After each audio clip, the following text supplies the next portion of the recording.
All bets are off. The Hunter Biden sweetheart deal has officially hit the dirt. A statement just released by the now special counsel David Weiss says the United States will now seek an indictment of the president's son. There is no deal between the special counsel and Hunter Biden. Completely off the table are the 2 misdemeanors and the diversion of the felony gun charge that blew up in July when a federal judge took a close look at what the prosecutors and Biden were trying to do. The next stop, the grand jury.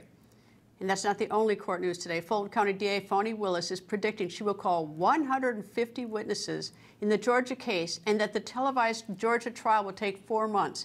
Today in court, Fulton County prosecutors laid out what they believe it will take to try former President Donald Trump and 18 co-defendants simultaneously. The legal wrangling on this indictment is just beginning. And today that legal wrangling was broadcast live on TV. Also tonight, stale and unfulfilled promises by the president and the White House. Is the president going to go to Ohio, Kareem?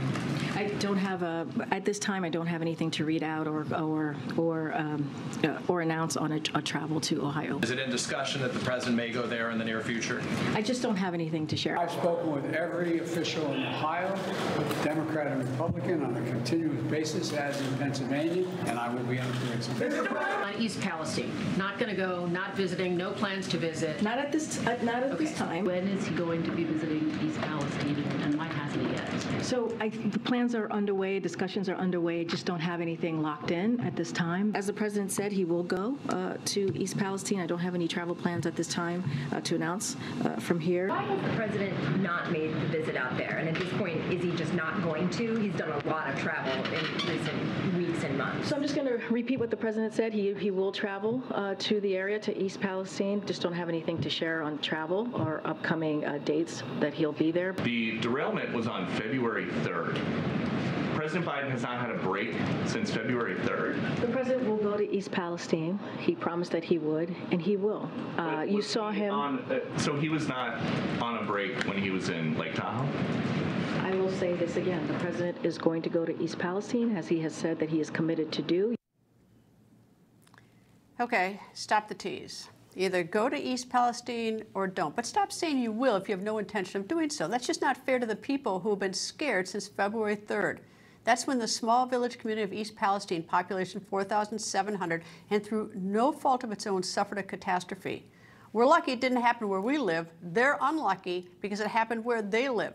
About 50 cars of a Norfolk Southern freight train carrying hazardous chemicals derailed, causing an explosion and a fire. 1 day later, as toxic gases leaked into the air, water, and soil, a state of emergency was declared. And then on February 6th, Ohio's Governor Mike DeWine ordered an evacuation as a controlled release of vinyl chloride was conducted.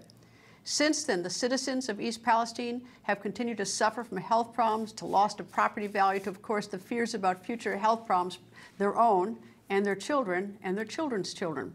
So now to the present time, 7 months after the derailment, the cleanup continues, but a toxic chemical spill, will it ever be cleaned up 100%? And what about those who live there while the cleanup is underway? Should they be worried? Well, they are. Yes, the Ohio Environmental Protection Agency says the drinking water is safe, but be honest. Would you drink it? Would you feel comfortable serving it to your children because the government says, don't worry? So what can we do? Well, not a whole lot, except insist that the cleanup move as fast as possible to make East Palestine as safe as possible.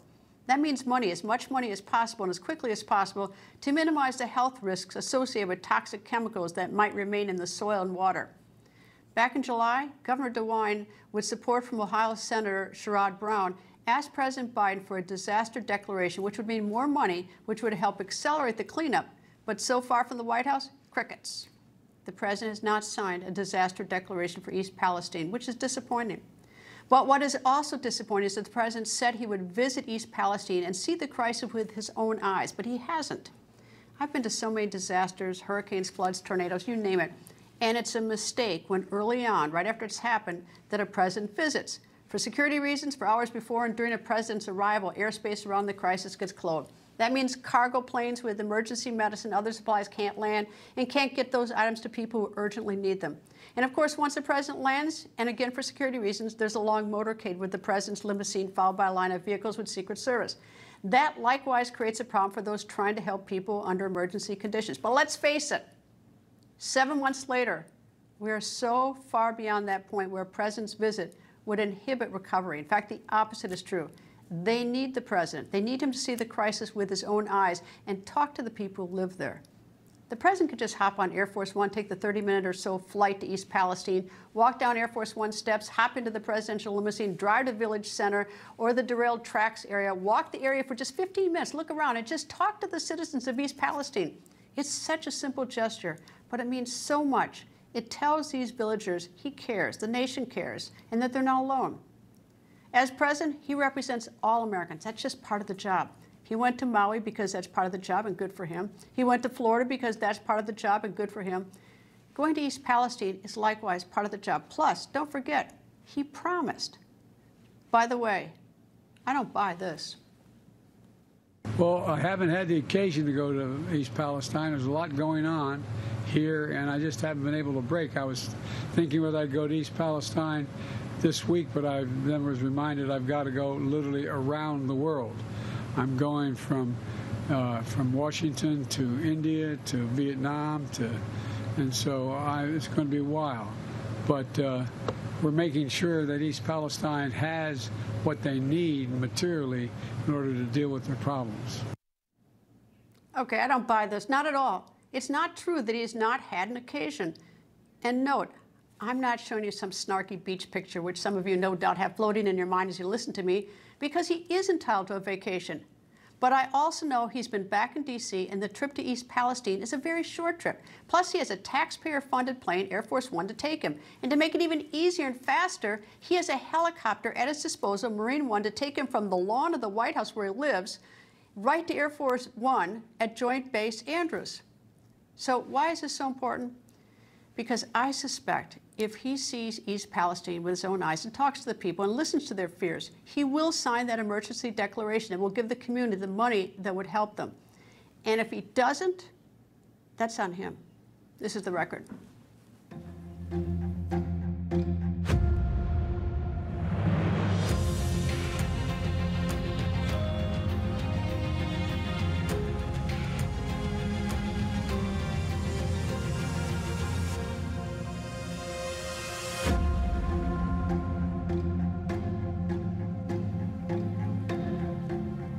Sunday marks 7 months since the Norfolk Southern train derailment. In that time, cleanup efforts in East Palestine have resulted in more than 100,000 tons of contaminated soil and more than 32 million gallons of liquid waste to be shipped off-site. But how are the residents doing? East Palestine, Ohio resident Eric Cozza has been our guest before, and he's back now tonight with an update. Eric, tell me, how is the community doing? It's still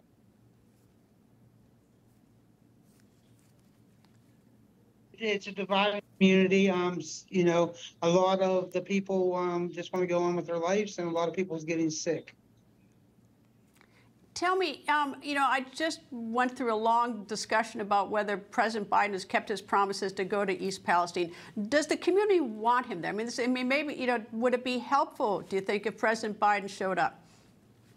I think what would be more helpful is the EPA to do some testing, some soil samples, some home air testing. The federal EPA came in and tested my soil. Formaldehyde showed up. They said it was inconclusive because they didn't do a levels check, but yet I can't even get them to come in and check how much of this is in my soil. Okay, would it be helpful if President Biden showed up and you said to him, how about sending the EPA here to check the soil? Would that be something you'd want? At this point, I don't know. The fact of Biden not being here in 7 months, a lot has changed. He's made promises to come here. We haven't even received a bottle of water from federal support. It's been all the nonprofits and agencies around, town or across the United States at that. Have you noticed any people they have any health issues? I mean, look, I know the EPA said your water is safe, but I must admit I'd be a little worried about drinking that water, and maybe it's just me. But go ahead. We're still having children with bloody noses, rashes.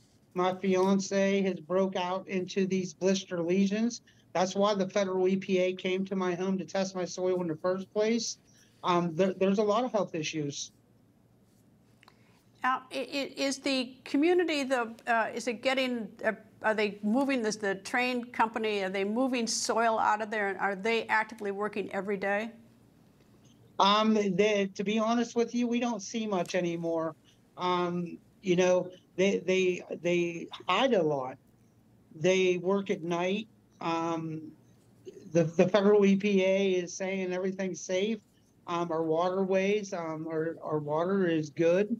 Even the creeks, there was a large fish kill, and they blamed it on a bridge being taken out. But yet, you can go down the creek and take a stick, and chemicals just. When I say it's grossly contaminated, 7 months later, it's grossly contaminated. Eric Cozza, thank you for joining me. I hope you come back, and I hope next time we talk, you'll have more of a federal response there to try to make that community safer after this Thank you, accident. man, for having me on, because if it wasn't for you guys, I think this would be swept under the rug. I appreciate you guys still looking into us. Well, you know how to find us. Thank you, sir.